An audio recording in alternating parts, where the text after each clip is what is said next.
So andito tayo sa mga sa mga tahong na itong mga tahong na ito ay nandito po yan, nakakapit sila sa trash boom at wala na din po ito, no? Ayan, so sobrang ang dami nila, nagkalat sila. Good morning po sa inyong lahat. At kamusta naman po kayo? So mag-aantay po tayo ng low tide. Grabe itong mga katahungan na ito. Ayan, basta sobrang ang dami nila, nagkalat sila.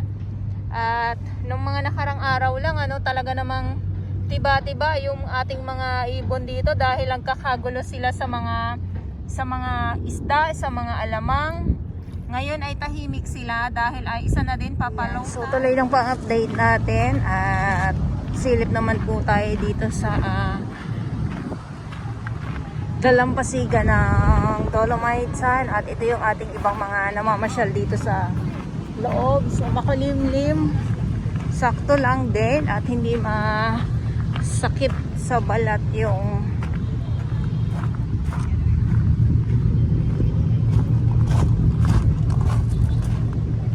hangin. Ayan, ito yung ating mga namapasyal. So thank you so much sa ating mga Manila Bay Warriors, Estero Rangers ng DENR, MMDA, at syempre yung ating DPS Mandaragat doon naman po sa Manila Yacht Club. Ayan.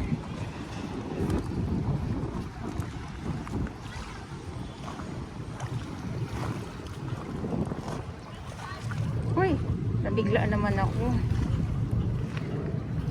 Hello, naglulundagan ng mga naglulundagan ng mga ibon na yan. So, ay mga ibon, mga isda.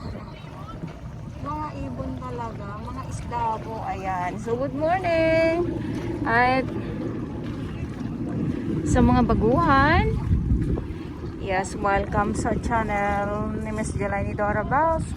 Mahalin niyo po ako ng buong buo. Yun ay hindi galing sa ilong ng Garsuan. Ito yung panahon. Madilim. Kaya abang na lang tayo.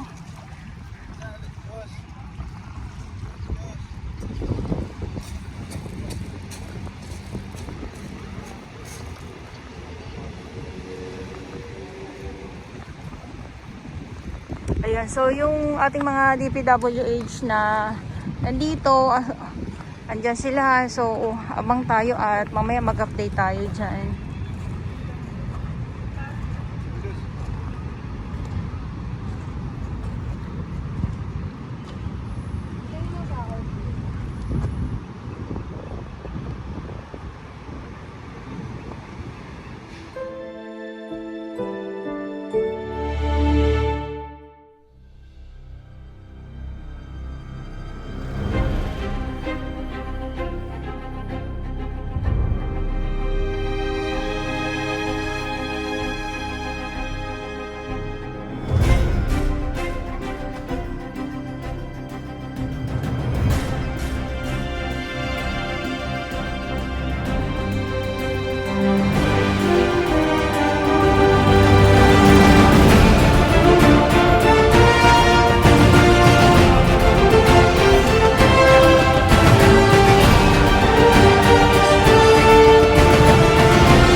abangan po natin. So ito yung mga tahong, grabe tambak sila ngayon dito. So may halaan.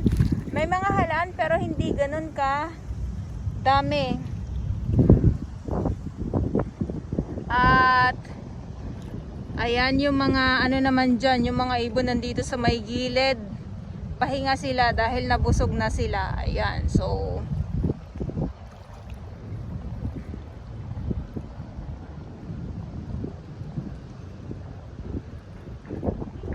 yung iba naman, so nandoon naman sa kabilang side at syempre nag-iipon sila ng kanilang makakain. Ayan. Ayan ha. Ito yung view. Good morning po. Madilim, makulimlim na naman na umaga. Grabe naman, lagi na lang. So sana wag magtuloy na na umulan kasi pag ganito lagi na lang masama ang panahon, lagi na lang umuulan. At syempre, usaping Manila Bay, nandito pa din po ang ating Manila Bay Warriors na hindi po sila nawawala. At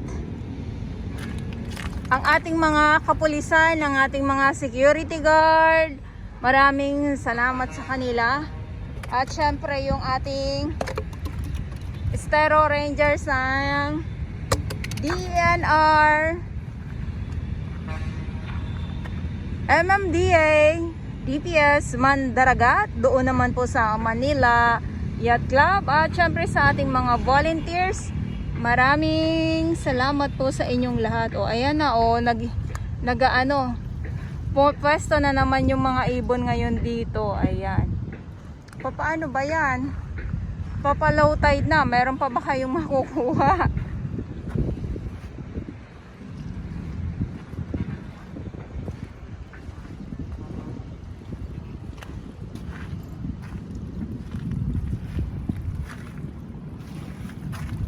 Bawat ano mo dito, bawat lakad ay ang malalakaran mo ay mga katahungan talaga.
Ayan, so dito tayo sa kabila.